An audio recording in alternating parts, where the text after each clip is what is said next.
بسم اللہ الرحمن الرحیم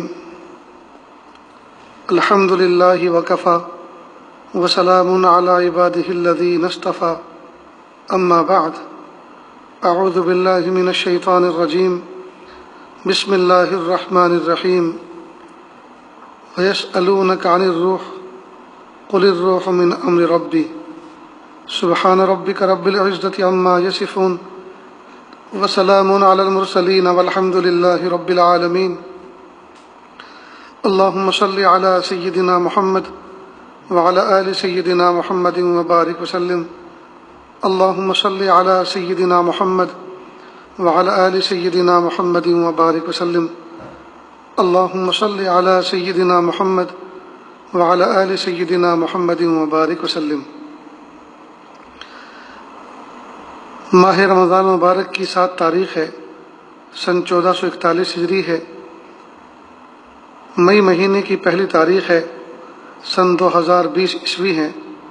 پورے ملک میں لاک ڈاؤن ہے اور کرونا وائرس کی وبا عام ہے۔ اللہ تعالیٰ سے دعا ہے اللہ تعالیٰ انسانوں کی حفاظت فرمائے اور اس بیماری کو دیکھتے ہوئے اللہ تعالیٰ کی معرفت اور قدرت کو پہچاننے کی توفیق عطا فرمائے۔ مکہ مکرمہ کے اندر بہت سے مشرکین رہتے تھے۔ اہل کتاب ان کو طرح طرح کے سوالات دیتے تھے کہ یہ جو نبوت کا دعویٰ کرنے والے تمہارے درمیان آئے ہیں ان سے یہ پوچھو یہ پوچھو یہ پوچھو۔ چونکہ اہل کتاب تھے ان کو انبیاء کرام سے کچھ تمسک تھا، کچھ راہ و رسم تھی، کسی نہ کسی درجے میں انبیاء کرام کی تعلیمات کو مانتے تھے، نبوت کا یقین تھا۔ لیکن چونکہ محبوب صلی اللہ علیہ وسلم کے آنے سے ان کی ساری نبوتیں منسوخ ہو چکی تھیں اور اب سکہ رائج الوقت محبوب صلی اللہ علیہ وسلم کا تھا، لہٰذا جب انہوں نے ابا اور انکار کیا تو وہ کافر ہوئے، منکر ہوئے۔ تو بہرحال وہ مشرکین کو سوالات بتاتے تھے اور وہ سوالات اللہ کے محبوب صلی اللہ علیہ وسلم سے پوچھتے تھے۔ تو ایک مرتبہ سوالات کی ایک سیریز انہوں نے دی بنا کر، اس میں ایک سوال یہ بھی تھا کہ روح کیا چیز ہے، اس کے بارے میں بتائیے ہمیں۔ تو اللہ کے محبوب صلی اللہ علیہ وسلم پر رب کائنات کی طرف سے وحی آئی اور فرمایا کہ وَيَسْأَلُونَكَ عَنِ الرُّوحِ، میرے محبوب صلی اللہ علیہ وسلم آپ سے لوگ روح کے بارے میں سوال کرتے ہیں، قُلِ الرُّوحُ مِنْ أَمْرِ رَبِّي، تو ان کو کہہ دیجئے کہ میرے رب کا امر ہے، یہ میرے رب کا حکم ہے، یہ کرشمہ ربانی ہے، یہ لطیفہ ربانی ہے۔ اللہ تعالیٰ نے انسان کو مرکب کیا ہے 2 چیزوں سے۔ انسان مرکب ہے 2 چیزوں سے، ایک ہے جسم اور دوسرا ہے روح۔ روح بغیر جسم کے نہیں رہ سکتی، روح بغیر جسم کے رہ سکتی ہے لیکن جسم بغیر روح کے نہیں رہ سکتا۔ چنانچہ روح جب جسم سے نکل جاتی ہے تو کچھ ہی گھنٹوں کے بعد اس میں جسم میں بدبو آنی شروع ہوتی ہے، اور اگر اس پر وقت گزرتا جائے اور تجہیز و تکفین نہ کی جائے تو یہ سڑ جاتا ہے، گل جاتا ہے، کیڑے پڑ جاتے ہیں۔ تو اللہ پاک نے جسم کی بقا رکھی ہے روح میں، روح بغیر جسم کے رہ سکتی ہے لیکن جسم روح کے بغیر نہیں رہ سکتا۔ معلوم ہوا کہ ان 2 چیزوں میں جو افضل ہے وہ روح ہے۔ لیکن عجیب بات ہے کہ جو چیز افضل ہے اس کی خوبصورتی، اس کی حیات، اس کی بقا، اس میں کن چیزوں سے نمو ہوتا ہے، اس کی کیئر کس چیزوں سے ہو جاتی ہے، اس کے بارے میں تو ہم کیئر لیس ہیں، اس کے بارے میں تو ہم کوئی فکر نہیں کرتے۔ اور جسم جو تابع ہے روح کے، اس جسم کے لیے سبحان اللہ صبح سے لے کے شام تک اس کی مالش ہوتی ہے، اس پر پالش ہوتی ہے، اس کو کھلایا جاتا ہے، پلایا جاتا ہے، اس کو چمکایا جاتا ہے، اس کو دمکایا جاتا ہے، صبح سے شام تک اسی کی غلامی ہوتی ہے۔ لہذا بازار بھرے پڑے ہیں کاسمیٹک سے، اور اس کو خوبصورت بنانے کے آئٹم دکانوں پر بھرے پڑے ہیں، اخبارات دیکھو ایڈورٹائز سے بھرے پڑے ہیں، چہرے پہ سے شکن کیسے نکالی جائیں، چہرے کے داغ کس طرح سے مٹائے جائیں، اس کے سر پر بال کس طرح سے اگائے جائیں، بالوں کو رنگین کیسے کیا جائے، ان کو سنگین کیسے کیا جائے۔ غرض یہ کہ پیر کے ناخن سے لے کے سر کے بال تک ایک ایک عضو کو توجہ دی جاتی ہے، اس پر وقت صرف کیا جاتا ہے، اس پر مال صرف کیا جاتا ہے۔ یہاں تک کہ ایسے لوگ بھی ہیں، اور اہل ایمان میں ہے، بڑا تعجب تو یہ ہے، اہل ایمان میں سے لوگ ہیں کہ ان کے یہاں جب شادی بیاہ آتی ہیں تو وہ کئی مرتبہ اس جسم کو ڈیکوریٹ کرنے کے لیے جو کاسمیٹک ہوتی ہیں وہ دوسرے ملکوں تک جاتے ہیں سفر کر کے ان کو خریدنے کے لیے۔ ہائے ہائے میرے بھائیوں اور میری بہنوں، جسم کو خوبصورت کرنے کے لیے الگ سے کچھ کرنے کی ضرورت نہیں ہے۔ روٹین کا آپ غسل کریں، روٹین کی اس کی صفائی ستھرائی کریں، روٹین کا وضو کریں، اور اصل جو ہے توجہ روح پر کریں تو اللہ پاک ضمناً اس کو خوبصورتی عطا فرما دیں گے۔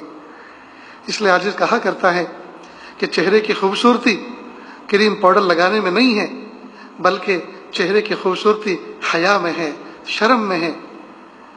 آنکھوں کی خوبصورتی کاجل اور مسی لگانے میں نہیں ہے، کاجل اور سیاہی لگانے میں نہیں ہے، بلکہ خوبصورت آنکھیں وہ ہوتی ہیں جس میں حیا کا کاجل ہو، حیا کا سرما لگا ہو۔ اور اونچا قد، اونچی ایڑی کی سینڈل پہننے سے نہیں ہوا کرتا، بلکہ بلند اخلاق سے اونچا قد ہوا کرتا ہے۔ تو ہم نے جسم پر جتنی توجہ کی ہے اتنی توجہ اپنی روح پہ نہیں کی، اس لیے جسم کی بیماری کو ہم نے بیماری سمجھا، جسم کے پھوڑے پھنسے کو ہم نے تکلیف کی چیز سمجھا، جسم پر کاٹ خراش ہو جائے تو اس کو ہم نے تکلیف سمجھا، اس پر ہم نے توجہ دی۔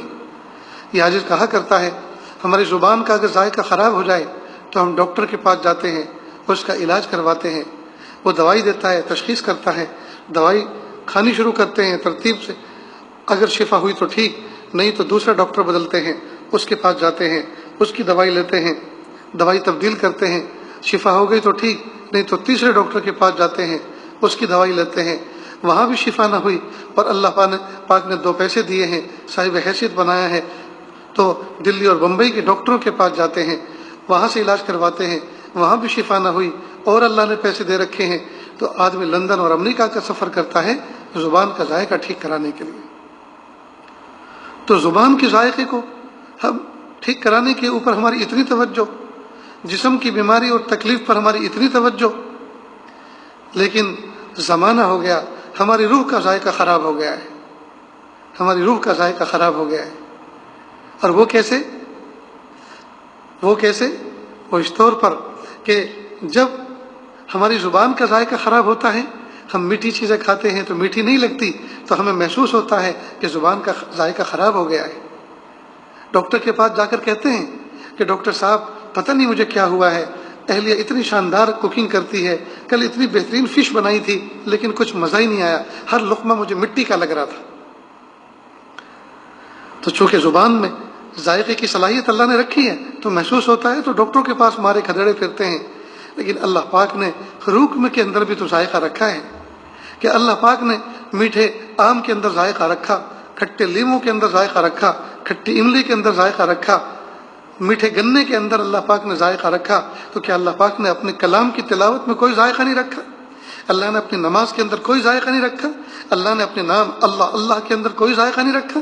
ذائقہ تو رکھا ہے، لیکن ہمیں اس لیے نہیں رہا کہ ہماری روح کا ذائقہ خراب ہو گیا ہے، ہماری روح کا ذائقہ خراب ہو گیا ہے۔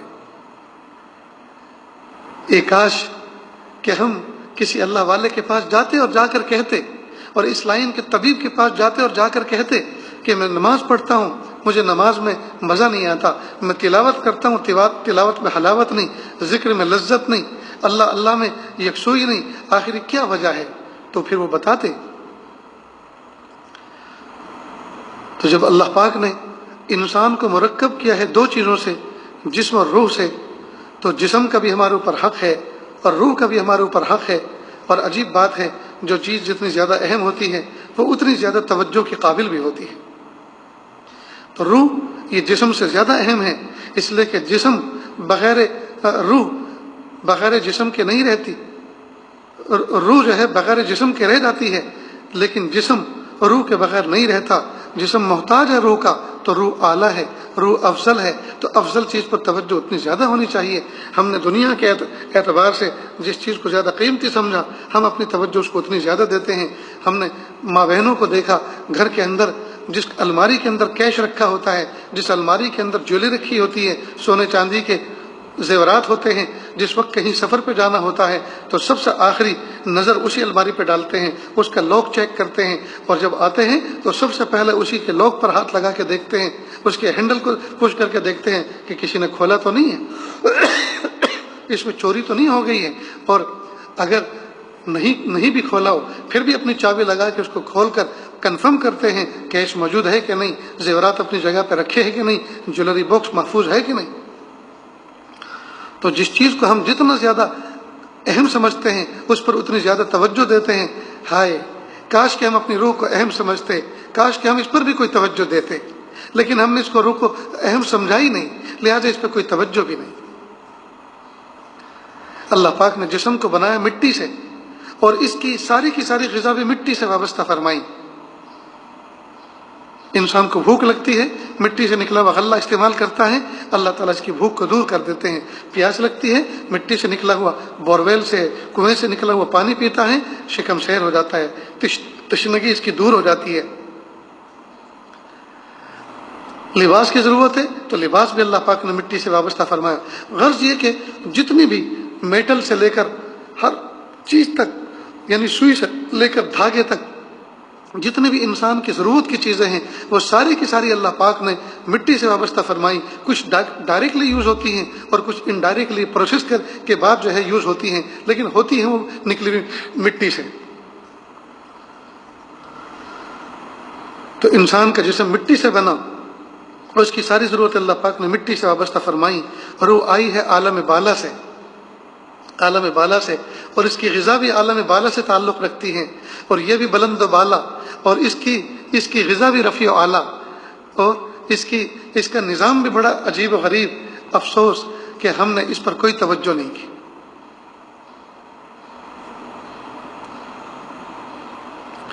اب سوال یہ پیدا ہوتا ہے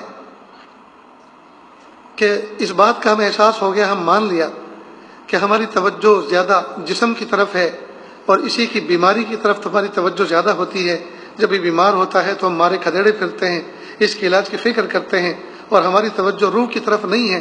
تو آخر روح کی اصلاح کیسے ہوتی ہے، کون کرتے ہیں؟ تو روحانی طبیبوں کے سردار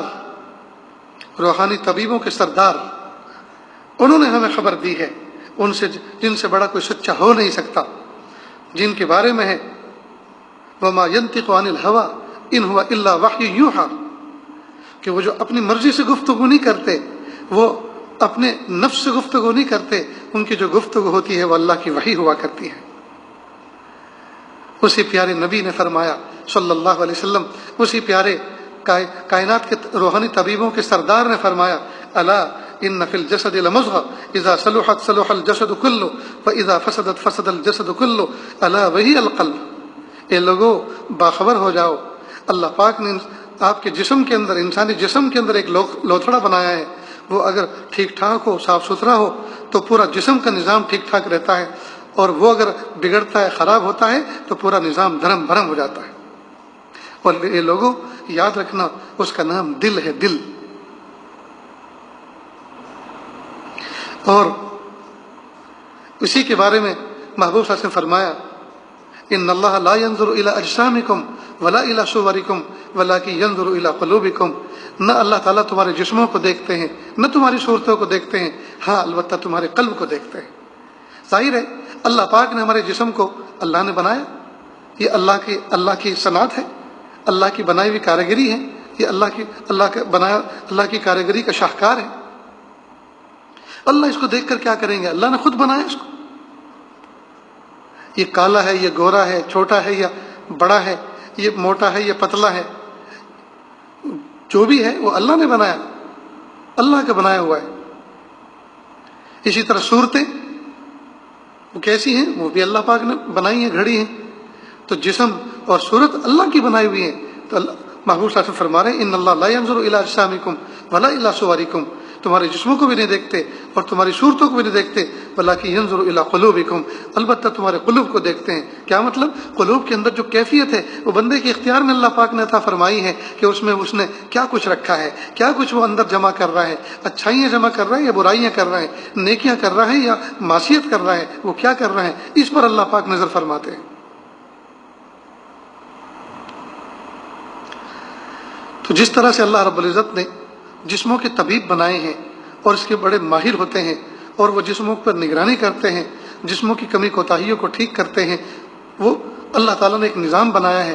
تو جس طرح سے وہ ایک نظام ہے، اسی طرح روح کی بیماریوں کا بھی اللہ پاک نے ایک نظام بنایا ہے، اس کے بھی طبیب ہوتے ہیں۔ ان طبیبوں کا سب سے بڑا طبیب حاضر وہ وقت کا نبی ہوتا ہے، اور نبی کے نقش قدم پر، ان کے بتلائے ہوئے طریقوں پر جو چلتے ہیں وہ ان کے نائب بنتے ہیں، ان کے نائب بنتے ہیں۔ نبی سے سیکھی ہوئی چیزیں وہ صبح قیامت تک چلتی رہیں گی۔ اسی کی روشنی میں چونکہ انہوں نے نبی کی صحبت میں رہ کر اپنے روح کو مصفہ مزکہ مجلہ کیا ہوتا ہے، اور اپنے قلب کو جو روح کا اصل مرکز ہے، اپنے قلب کو سنوارا ہوتا ہے، بنایا ہوتا ہے، سجایا ہوتا ہے، اور انہوں نے سیکھا ہوتا ہے کہ یہ کس چیز سے بگڑتا ہے اور کس چیز سے بنتا ہے۔ ان تعلیمات کو اپنی زندگیوں میں سما کر رکھتے ہیں اور اپنے ارد گرد کے ماحول کو ٹھیک کرنے کی کوشش کرتے ہیں۔ بس یہی نظام روح کے علاج کا نظام ہے اور دل کے علاج کا نظام ہے۔ اور اسی کے بارے میں اللہ پاک نے قرآن پاک میں فرمایا یا ایھا الذین آمنوا اتقوا اللہ وکونوا مع الصادقین، اے ایمان والو تقوی اختیار کرو اور صالحین کے ساتھ رہو، کیونکہ اللہ جانتے ہیں کہ اللہ پاک نے جو انسان کو بنایا ہے تو انسان اس طرح کا بنا ہے کہ یہ صحبت کا اثر لیتا ہے۔ جیسے کہ عاجز کہا کرتا ہے ایک بچہ زندگی بھر گالی نہ دے ممکن ہے، لیکن گالی دینے والوں کی صحبت میں رہے پھر ایک مرتبہ بھی گالی کا تلفظ نہ کرے یہ ناممکن ہے۔ ایک بچہ زندگی بھر اسموکنگ نہ کرے یہ ممکن ہے، لیکن اسموکنگ کرنے والوں کی صحبت میں رہے اور ایک بار بھی وہ کش نہ لگائے یہ ناممکن ہے۔ ٹھیک اسی طرح اللہ پاک نے انسان کو چونکہ بنایا اس طرح سے ہے کہ وہ صحبت کا اثر لیتا ہے، تو اللہ نے فرمایا اے لوگوں جب تمہاری طبیعتیں میں نے ایسی بنائی ہیں کہ وہ صحبت کا اثر لیتی ہیں تو تقوی والوں کے ساتھ رہنا، تاکہ ان کا تقوی کا اثر تمہاری صحبت کے ذریعے سے تمہارے اندر منتقل ہو۔ لہذا اس روح کا علاج کرنے کے لیے بڑے بڑے لوگوں نے دعوے کیے، یونان کے فلسفیوں نے بھی طبیعت آزمائی کی، ہمارے ملک کے جوگیوں نے بھی طرح طرح کے جوگ اپنائے، طرح طرح کے طریقے اپنائے، لیکن چونکہ وہ مشکات نبوت سے، شمع نبوت سے دور تھی ان کی تعلیمات، لہذا وہ اسی دنیا میں ٹابک ٹوئیاں مارتے رہ گئے، اور نفس کے خلاف کچھ ریاضتیں کرنے پر، جو ایک قانونی طور پر، ضابطے کے طور پر نفس کے خلاف جو بندہ کچھ ملتا ہے تو کچھ صفائی ہوتی ہے، کچھ نہ کچھ اس کو روشنی ملتی ہے، بس اسی روشنی میں آ کر اس نے ان کو کل سمجھ لیا، اور راستے کے مسافر راستے ہی کو اپنی منزل سمجھ بیٹھے، اور وہیں آ کر انہوں نے اپنی زندگی کا اختتام کر دیا۔ کچھ لوگوں نے روحانی ترقی، روحانی بیماریوں کو دور کرنے کے بجائے اور اپنے اندر کچھ بیماریاں پیدا کر لی۔ کچھ لوگوں نے روحانی ترقی کو حاصل کرنے کے لیے خالق کائنات اور خالق روح کے بنائے ہوئے نظام کو میں خلط ملط کر دیا۔ کسی نے اپنی بیوی کو چھوڑ دیا، کسی نے بچوں کو چھوڑ دیا، کسی نے سرے سے نکاح ہی نہیں کیا، کسی نے کپڑے پہننے چھوڑ دیے کہ یہ بھی دنیا ہے، کسی نے اپنی بستیاں چھوڑ کر غاروں کے اندر، گفاؤں کے اندر پناہ لی، کہا یہ دنیا میں، بستی میں رہنا یہ دنیا کے ساتھ تمسک ہے، اگر بستی سے دور جائیں گے تو ہم مالک کائنات کے قریب ہو جائیں گے۔ اس طرح سے وہ جنگلوں میں چلے گئے۔ کسی نے اپنے اعضاء کو معطل کر دیا، ایک ہاتھ کو فضا میں لہرا کر رکھا یہاں تک کہ ہاتھ بالکل خشک ہو گیا، کہا کہ جب ہم کچھ کھوئیں گے تو کچھ پائیں گے۔ غرض یہ کہ وہ سب کے سب اپنے عقل کا اختراع تھا، اس میں پیچھے سے کوئی مضبوط بیکنگ نہیں تھی، مضبوط کوئی رہبری نہیں تھی۔ اور رہبری کون سی ہوتی ہے جو کامیاب ہوتی ہے اس لائن میں؟ وہی رہبری جو خالق کائنات نے اس کا نظام بنایا ہے، یعنی نبوت کا، وحی کا جو نظام بنایا ہے، وہی بیکنگ اور وہی پشت پناہی اس میں کام دیتی ہے۔ وہ پشت پناہی تھی نہیں، لہٰذا تباہ ہو گئے، برباد ہو گئے، غارت ہو گئے۔ حضرت خواجہ معین الدین چشتی اجمیری رحمۃ اللہ علیہ کے زمانے میں، جبکہ جوگیوں کا دور تھا، چمتکار کا دور تھا، لوگوں کو کچھ نفس کے خلاف کچھ ریاضتیں کر کے کچھ کمالات مل گئے تھے، کچھ سحر سیکھ لیا تھا، کچھ نظر بندی سیکھ لی تھی، بس لوگوں کو دکھاتے تھے، لوگوں کی واہ واہ اور داد وصول کرتے تھے، اور سمجھتے یہ تھے کہ یہ روحانی ترقی ہے۔ اور لوگ بھی ان پر ٹوٹے جاتے تھے اور سوچتے تھے کہ یہی کائنات کے افضل لوگ ہیں۔ چنانچہ خواجہ معین الدین چشتی اجمیری رحمۃ اللہ علیہ، اللہ کا نظام ہے کہ جس زمانے کے اندر لوگ اللہ تعالیٰ سے دور ہوتے ہیں اور کائنات کے اللہ پاک نے جو نظام بنایا ہے اس جائز نظام سے جب روگردانی کرتے ہیں، اللہ تعالیٰ اس زمانے میں راہ راست پر لانے کے لیے کچھ رہبر بھیجتے ہیں اور ان کو وہ صلاحیتیں عطا فرماتے ہیں جن صلاحیتوں کی اس دور میں ان کو ضرورت ہوتی ہے۔ تو جس زمانے میں جیسے جیسے فتنے اور جیسے خرافات آئی، اللہ پاک نے اس زمانے میں ان کے مقابلے کے لیے ویسے پہلوان پیدا فرمائے۔ چنانچہ خواجہ معین الدین چشتی اجمیری رحمۃ اللہ علیہ کے زمانے میں ایک جوگی کا چرچا تھا، اور وہ لوگوں کو کچھ جمع کر کے چمتکار دکھاتا تھا اور لوگوں کے نمسکار وصول کیا کرتا تھا، لوگوں کی داد وصول کیا کرتا تھا، اور یہی اس زمانے کی ان کی روزی روٹی تھی۔ خواجہ معین الدین چشتی اجمیری رحمۃ اللہ علیہ کو پتہ چلا کہ ایک جوگی کسی جگہ پہ مجمع لگا کر آیا ہے اور کچھ چمتکار دکھا رہا ہے۔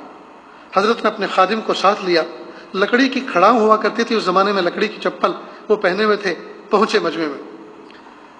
جس وقت وہ مجمع میں پہنچے تو پتہ چلا کہ جوگی زمین سے آسمان کی طرف اڑ رہا ہے، لوگوں کے سروں کے اوپر اڑ رہا ہے۔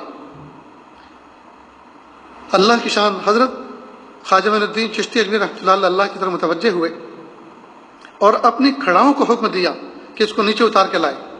اب یہ کھڑاؤں گئی اور اس کے سر کے اوپر اس نے ہلکی ہلکی ضرب لگانی شروع کی، وہ نیچے اترنا شروع ہوا۔ اللہ کی شان، جب اس کی فلائٹ مکمل لینڈ ہو گئی، نیچے اتر گئی، وہ سمجھ گیا کہ اس مجمع کے اندر آج کوئی ایسا پہلوان آیا ہے جو میرے مقابلے کا ہے۔ تو اس نے فوراً ایک اور چیلنج دیا کہ بھائی میرے پاس ایک گر اور ہے، اگر کوئی میرا مقابل کا شخص ہو تو میرے سامنے آئے، وہ میرے اس گر کا مقابلہ نہیں کر سکتا۔ حالانکہ خواجہ معین الدین چشتی اجمیری رحمۃ اللہ علیہ کو نہ یہ پتا تھا کہ وہ کون سا گر دکھانے والا ہے، اور نہ یہ پتا تھا کہ یہ گر ہوتا کیا ہے، لیکن ان کا یقین اس بات کا تھا کہ اللہ پاک نے مجھے حق کا داعی بنایا ہے، اللہ پاک نے حق پر مجھے قائم فرمایا ہے، تو اللہ کی مدد حق کے ساتھ ہوگی، باطل کے ساتھ نہیں ہوگی۔ چنانچہ فوراً کھڑے ہوئے اور چیلنج قبول کر لیا۔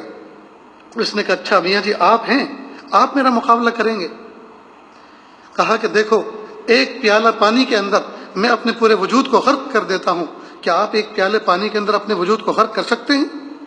تو کہا اگر آپ، خواجہ معین الدین چشتی اجمیری رحمۃ اللہ علیہ نے فرمایا اگر آپ ایک پیالے پانی کے اندر اپنے وجود کو غرق کر سکتے ہیں تو میں بھی اللہ کی ذات سے یقین رکھتا ہوں کہ میں بھی اپنے وجود کو ایک پیالے پانی میں غرق کر دوں گا۔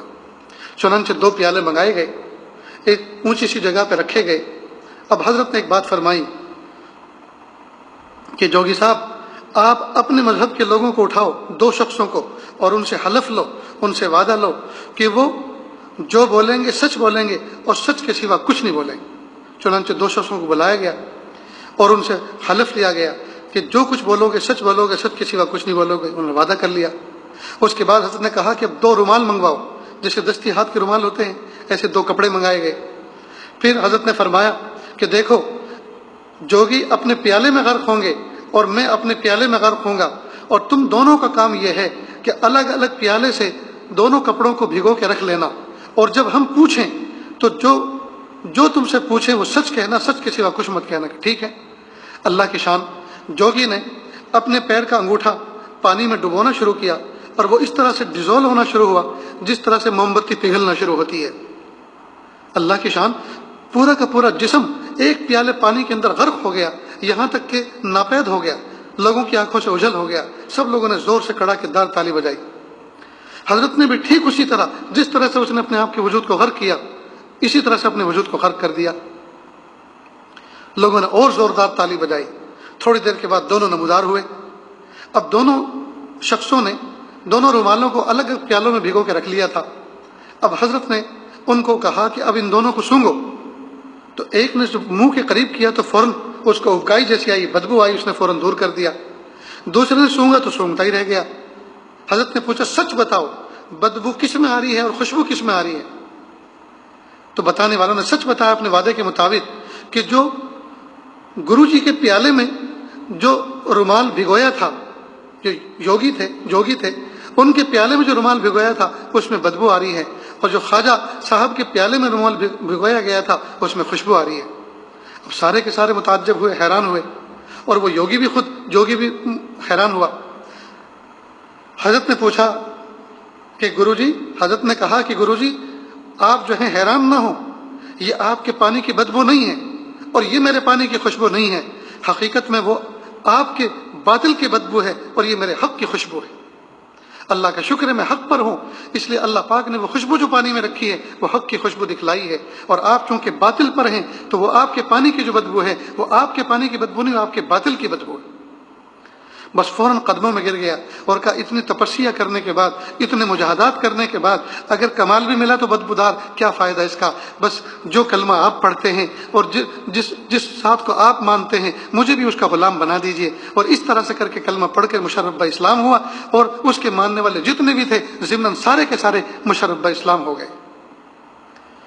تو یہ تھے روحانی طبیب، یہ تھے اللہ کے محبوب صلی اللہ علیہ وسلم کی کامل اتباع کرنے والے۔ یہ جانتے تھے کہ روح کن چیزوں سے خراب ہوتی ہے، یہ جانتے تھے روح میں کس چیز سے جھلا پیدا ہوتی ہے، یہ جانتے تھے روح کی بیماری کیا ہے اور یہ جانتے تھے روح کی شفا کیا ہے، یہ جانتے تھے روح کی تنزلی کس میں ہوتی ہے اور روح کی ترقی کس میں ہوتی ہے۔ یہ روحانی طبیب تھے۔ آج بھی اللہ رب العزت نے اس آسمان کی چھت کے نیچے، اس دھرتی کے اوپر اللہ پاک نے اپنے نیک بندوں کا ایک نظام بنایا ہے، لیکن ہم ان کے پاس بیٹھتے کہاں ہیں؟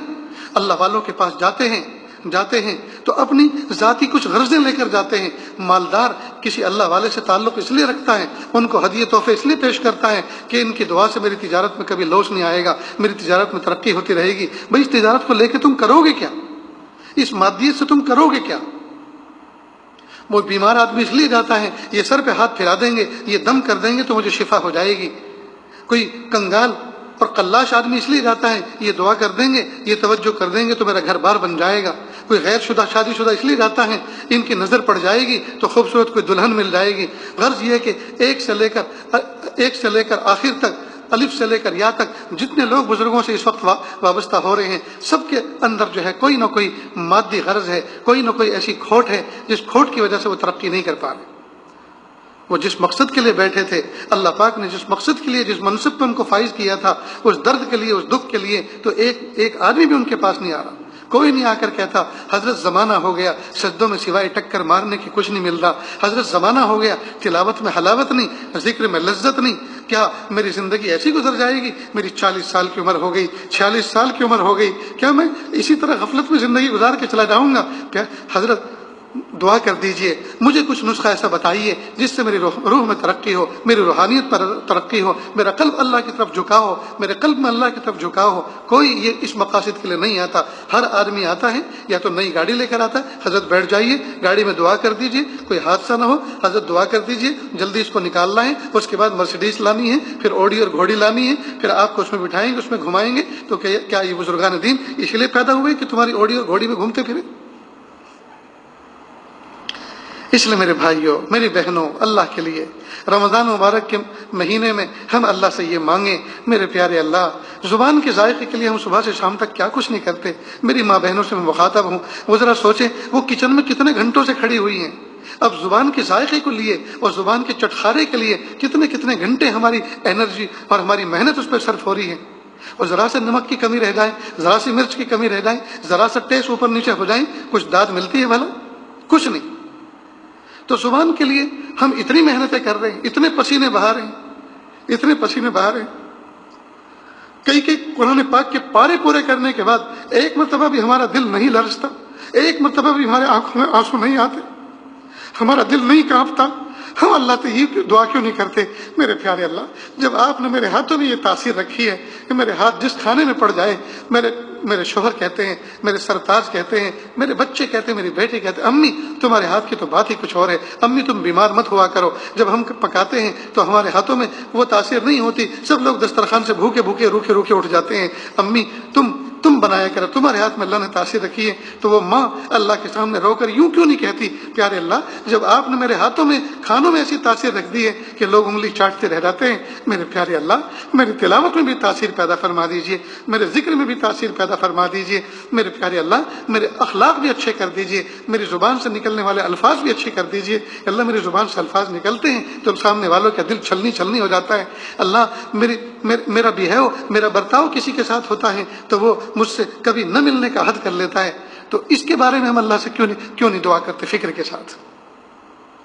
تو آج کی اس مجلس میں بس اتنا ہی، ہم اللہ سے یہ مانگیں میرے پیارے اللہ جسم کو بہت سنوارا، جسم کو بڑی راحت پہنچائی، جسم کو بڑا مزین کیا، اس پر خوب پالش کی اور اس کی مالش کی، میرے پیارے اللہ یہ تو سواری ہے، اصل سوار یہ تو مرکب ہے، اصل راکب اور اصل سوار تو روح ہے، اس کی تو کبھی کچھ فکر ہی نہیں کی۔ کوئی آدمی صرف گھوڑے کی پشت پر ہاتھ پھیرتا رہے، اس میں کنگھا کرتا رہے، اس کی مالش کرتا رہے، اس کا دانہ کھلاتا رہے اور اس پر سواری نہ کرے اور سوار کے لیے عزت کا کوئی خیال نہ کرے، تو پھر یہ تو عجیب بات ہو گئی، عجیب سی بات ہو گئی۔ اس لیے ہم نے جسم جس کو اللہ پاک نے سواری بنایا ہے، جس کو اللہ پاک نے مرکب بنایا ہے، تو سوار کے لیے جب ہم سواری کی اتنی فکر کرتے ہیں تو سوار کی طرف بھی تو توجہ دیں، لیکن سوار کو تو ہم بھول ہی گئے۔ اللہ تعالیٰ سے دعا ہے کہ اللہ تعالیٰ کہنے سننے سے زیادہ عمل کی توفیق عطا فرمائے۔ وآخر دعوانا ان الحمدللہ رب العالمین۔ دعا کر لیجیے۔ بسم اللہ الرحمن الرحیم، الحمدللہ رب العالمین الرحمن الرحیم مالک یوم الدین، إياك نعبد وإياك نستعين، إياك نعبد وإياك نستعين، إياك نعبد وإياك نستعين، اهدنا الصراط المستقيم صراط الذين أنعمت عليهم غير المغضوب عليهم ولا الضالين، آمین یا رب العالمین۔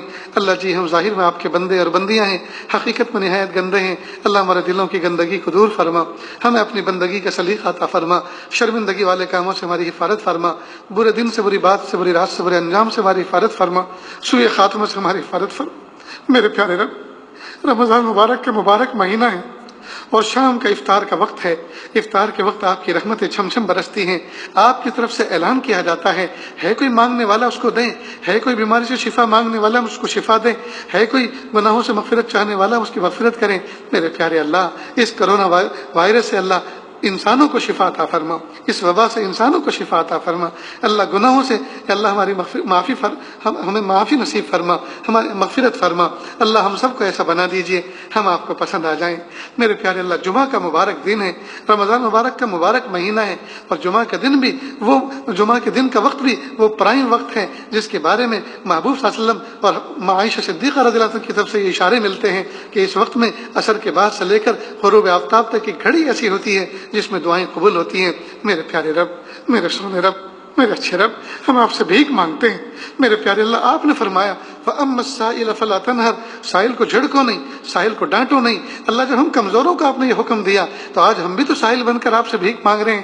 اللہ جی ہمیں ڈانٹیے نہیں، اللہ جی ہمیں جھڑکیے نہیں، اللہ ہماری دعاؤں کو قبول کر لیجیے، ہماری تمناؤں کو قبول کر لیجیے۔ اللہ ہماری دعا سب سے بنیادی، سب سے پہلی اور سب سے اول یہ ہے اللہ جی آپ ہمیں کامل معاف کر دیجیے، معاف کر دیجیے، معاف کر دیجیے، معاف کر دیجیے، معاف کر دیجیے، اور راضی ہو جائیے، اور ایسے راضی ہو جائیے کہ پھر کبھی ناراض نہ ہونا، ایسے راضی ہو جائیے پھر کبھی ناراض نہ ہونا۔ اللہ جی ہمیں ایسے اعمال کی توفیق دیجیے جس سے آپ کو خوش کیا جاتا ہے، اور ان اعمال سے بچائیے، ان کاموں کے اور کرتوتوں کے کرنے سے بچائیے جس سے آپ ناراض ہو جاتے ہیں۔ میرے پیارے اللہ اپنی محبت دے دیجیے، اپنی معرفت دے دیجیے، اپنا قرب دے دیجیے، اپنی ولایت دے دیجیے، مقام احسان دے دیجیے، مقام احسان کا کامل احساس دے دیجیے۔ اللہ جی سر کے اوپر پنکھا گردش کر رہا ہے، احساس ہوتا ہے کہ سر پہ پنکھا ہے، قریب میں دوست احباب بیٹھے ہوں تو احساس ہوتا ہے، اگرچہ آنکھیں بند ہو احساس ہوتا ہے کہ دوست احباب قریب میں بیٹھے ہیں، اور آپ نے فرمایا نحن اقرب الیہ من حبل الورید، ہم تو تمہاری رگے جان سے زیادہ قریب ہیں۔ آپ اتنے قریب ہیں اور آج تک ہمیں اس کا احساس نہیں ہوا۔ ہاں پیارے اللہ تبھی تو ہم سے بڑے بڑے گناہ ہو رہے ہیں، ہم اس کا احساس جو نہیں ہے کہ آپ ہمارے قریب ہیں، آپ ہمیں دیکھ رہے ہیں۔ بچہ اگر اس کو احساس ہو، ابا پیچھے بیٹھے ہوئے ہیں، آگے بیٹھا ہوا بچہ درست و سست ہو کر بیٹھتا ہے، وہ ناشائستہ حرکت نہیں کرتا، اس کو پتا ہے میرے ابا پیچھے دیکھ رہے ہیں۔ اللہ جب بچے کو ابا کے دیکھنے کا احساس شرارتوں سے بچا دیتا ہے، اگر بندے کو اپنے ربا کے دیکھنے کا احساس ہو تو پیارے اللہ وہ کیوں گناہ کرے گا، وہ کیوں نافرمانی کرے گا؟ لیکن کر اس لیے رہا ہے کہ اس کو اس بات کا احساس ختم ہو گیا، کوئی دیکھنے والی ذات اس کو دیکھ رہی ہے، کوئی واچ کرنے والی ذات اس کی واچ کر رہی ہے۔ اللہ جی احساس اچھی طرح دل میں بٹھا دیجئے، جگہ دیجئے کہ آپ ہم ہر وقت ہمارے ساتھ ہیں، آپ ہر وقت ہمارے ساتھ ہیں، ہم جہاں بھی ہوں آپ ہمارے ساتھ ہوتے ہیں، آپ ہمیں دیکھ رہے ہوتے ہیں۔ میرے پیارے اللہ اس کا احساس عطا فرما، احسان کامل عطا فرما، احسان کامل کا کامل احساس عطا فرما۔ میرے پیارے اللہ حقوق اللہ کی کامل رعایت کے ساتھ، حقوق العباد کی کامل رعایت کے ساتھ یا اللہ استغراق کی کیفیت عطا فرما۔ میرے پیارے اللہ استغراق کی کیفیت عطا فرما۔ اللہ جی ہم سب کو ایسا بنا دیجئے ہم آپ کو پسند آ جائیں۔ ان دعاؤں پر نہ جانے کہاں کہاں مرد و خواتین سب کے سب مل کر آمین کہہ رہے ہیں کہ اللہ سب کے دلوں کے اندر کچھ تمنائیں ہیں، کچھ مرادیں ہیں، کچھ ارادے ہیں، اللہ سب کے دلی جائز نیک تمناؤں کو پورا فرما۔ یا اللہ بہت سی نیک تمنائیں تو ایسی ہیں جن کو مخلوق کے سامنے کہتے ہوئے شرم آتی ہے، کسی کے سامنے کہہ بھی نہیں سکتے اور دل میں رکھ کر سہ بھی نہیں سکتے، لیکن میرے پیارے اللہ آپ تو ان سے واقف ہیں، آپ تو ہماری دھڑکنوں سے واقف ہیں، ارادوں اور مرادوں سے واقف ہیں۔ میرے پیارے اللہ دلی تمناؤں کو پورا فرما، یا اللہ دلی ارادوں کو پورا فرما، یا اللہ دلی مرادوں کو پورا فرما۔ میرے پیارے رب ہم سب کو ایسا بنا دیجئے ہم آپ کو پسند آ جائیں۔ یا اللہ ہر گھر میں بچے بچیاں جوان ہو رہے ہیں، یا اللہ ان جوان بچوں کی یا اللہ آپ حفاظت فرما۔ بچے ماں باپ سے پڑھنے کے لیے دور چلے جاتے ہیں، ماں باپ سے تو وہ دور ہوتے ہیں لیکن پیارے اللہ آپ تو ان کے قریب ہوتے ہیں۔ اللہ جی آپ ان کی عصمتوں کی حفاظت فرما، جنسی گناہوں میں مبتلا ہونے سے ان کی حفاظت فرما۔